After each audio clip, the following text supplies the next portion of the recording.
Welcome back to this channel once again. In our previous lesson, we've treated change of subject, and I promise you there will be a video on relations involving fraction. So let's quickly look at this question as seen on the screen. Now we are to make pi the subject. In this relation, you have to make pi the subject, and this have equal sign, so we solve it as equation involving fractions. So this one, because we have a denominator as 2, the LCM is going to be 2, and we are going to multiply it through by 2. So we are going to have 2 times L is equal to 2 times 2 times 2R plus 2 times half pi R. This will be the first step. So now these two will cancel these two. Now what do we have here? We are going to have our 2L is equal to 4R plus pi R. Because 2 times 2 is 4. Then you add the R plus. So 2L is equal to 4R plus pi R. Now because we are making pi the subject, we have to eliminate the 4R to our left side. So we have our 2L minus 4. So now we have our 2L minus 4R is equal to our pi R. This is because we have to eliminate this first, so that we have the pi alone here. So this is positive, crossing here is going to be negative. So now we have our 2L minus 4R. In equation, we have to divide it by the coefficient of this pi. And the coefficient of the pi is R.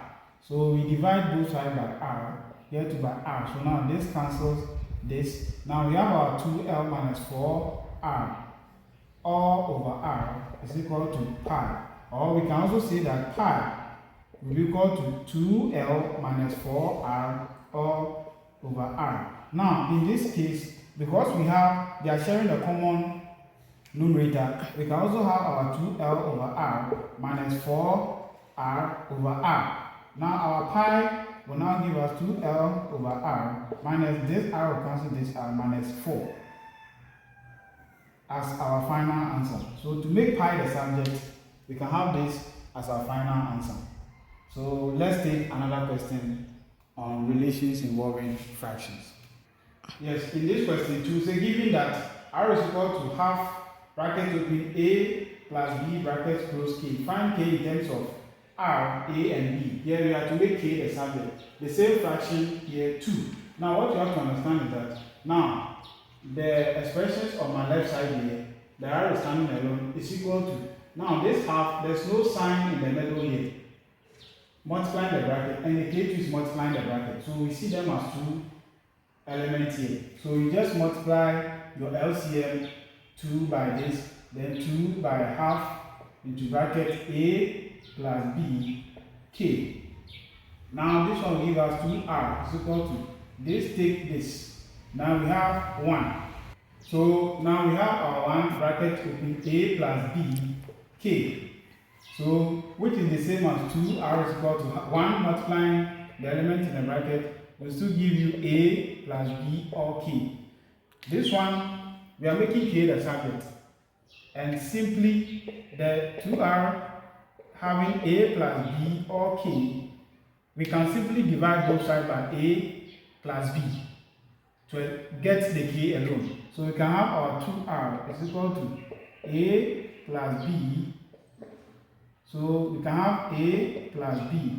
Divide both sides A plus B. So this can take this. Now we have our 2R over A plus B is equal to K, which is also the same as K is equal to 2R over A plus B. So we have expressed K in terms of A and B. So this is in steps how we solve this, or how we make K the subject in this expression too. Let's take another question on this topic. Now in this expression we have 1 over F is equal to 1 over V plus 1 over U. We have to make U the subject in this expression. We have to make U the subject in this expression. Now this one, no numbers, they are all letters.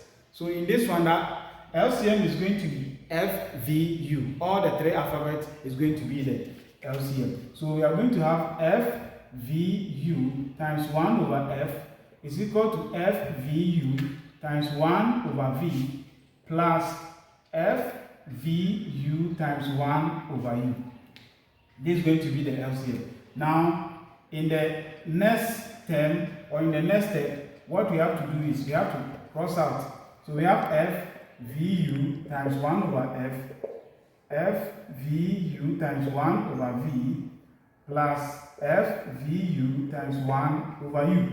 So we have to cross out the LCM with the common letters. So here we have our VU is equal to FU plus FV. Now what are we making the subject? We are making U the subject. There's U here and there's U here. So we have to group the U so that we'll be able to factorize it out easily. So we have VU minus FU is equal to FV. Now we have to group the U at one side. Now what we have to do to get the U is to factorize the U out. So U will be here. Now when U cancel the VU here, we are going to have our V minus U cancel the FU, we are going to have the F is equal to FV. Now we have our U, V minus F is equal to FV. Now we divide both sides by V minus F here to V minus F. So this cancelling this, we have our U is equal to FV over V minus F. So this is how we make U the subject in this expression too. Now, in this question 4, we have I is equal to PRT over 100. We are familiar with this formula, simple interest. Now you have to express T in terms of I, P, and R. So it means if it is simple interest question. Now expressing T means that there are certain simple interest questions that they will ask you to find the time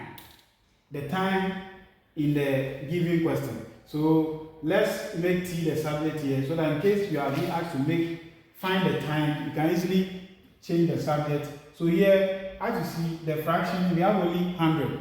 So 100 is going to be the LCM because that's the only denominator we have. You can cross multiply to solve, but here I want us to find the LCM. So 100 times I, then we have 100 times P RT all over 100. Now I times 100 is 100 times P RT all over 100. Now because we found the LCM, this will cross out. Now we have I times 100. Now is equal to P, R, and T. Now what are we making the subject? We are making T the subject. If you are making T the subject, you have to divide both sides by PR. PR. So when this cross out this, now we have I times. Okay. So we have I times 100. We dividing both sides by PR. We are going to have I times 100 over PR is equal to T, which is also the same as T is equal to I. Yeah. And this expression is also the same as T is equal to I times 100 over PR or P times R. This is how we make T the subject in this expression. So in a question that you are asked to find time, we multiply your interest by 100, then divide it by principal times the rate. The same way, if we are to make R the subject, like we divide both sides by PT in this expression. Now in this question 5, we have 1 over R is equal to 1 over R1 plus 1 over R2. This formula to you is familiar in physics. When you are finding resistance in parallel, you normally come across formula like this. Here we have to make R1 the subject. So as we saw in the other questions, the LCM is going to be all the three letters. So now we are going to have R, R1, R2 times 1 over R. It's equal to R, R1, R2 times 1 over R1 plus R, R1, R2 times 1 over R2. It looks a little complex, but follow it. It's going to be easy. Now, we having this it means you have to cancel out. So R1, R2 times 1 over R is equal to R1, R2 times 1 over R1 plus R1, R2 times 1 over R2. Now this R will take this R out. R1 will cancel R1 here. R2 will cancel R2. Now we have R1, R2 is equal to R2 here plus R1. Now we made it a little simple by crossing out the common factors inside. Now we are making R1 the subject, so we have to group them. We have to group the R1 at one side. So now we can have our R1, R2. Now this one will cross minus. So R1 is equal to R2. Now repeating this expression, R2 minus R1 is equal to R2. We are making R1 the subject, so we have to factorize it out. Now we have R1 in bracket open, we have our R2 here, minus R, all equal to R2. Now we are going to make, now because we are making R1 the subject, here after we have factorized it, we have to divide both sides by R2 minus R, all over R2 minus R. So now R1, this will take out this. Now we have our R1 is equal to R2 over R2 minus R. So this is how we make R1 the subject in this question. And it can only be simplified on this channel. Now let's look at the II. Let's look at the II. Now, as I told you, substitution normally goes with change of subject. So here we've made R1 the subject. They are asking us to find the value of R1. Given R is 4 and R2 is 6. So we just put in the values. So now R2 means they are multiplying. So 4 times 6 all over. Now R2 is 6, then this one is 2. So now we have our R1 is equal to 4, 6 is 24, minus 6 minus 4, which will give us 2. Now R1, 2 can divide 24 12 times. So this is how we put in the values. And what you have to know is that if you don't make R1 the subject, you don't solve it correctly, these values too will be wrong. So change of subject substitution, this is how they work hand in hand. Now let's look at the II. Now the II also says you should find R1 when R is 10 and R2 is 50. The same approach. Now our R1 will give us, now R there is 10 times R2, which is 15, all over R2 minus R. R2 is 15 minus R, which is 10. So now we have R1 is equal to 10 times 15, giving us 150, all over 15 minus 10, giving us 5. So now R1, 5 dividing 150, giving us 30. So this is how we find the values of R1, given the question in making R1 the subject. So this is how change of subject works hand in hand with substitution. Thank you for today. Recommend to all students that this is the only channel Exam Fears, and this is the only channel we make mathematics very easy. Now watch out for part 3 of this video, which is relations involving square root. Until we meet again, see you. Bye bye.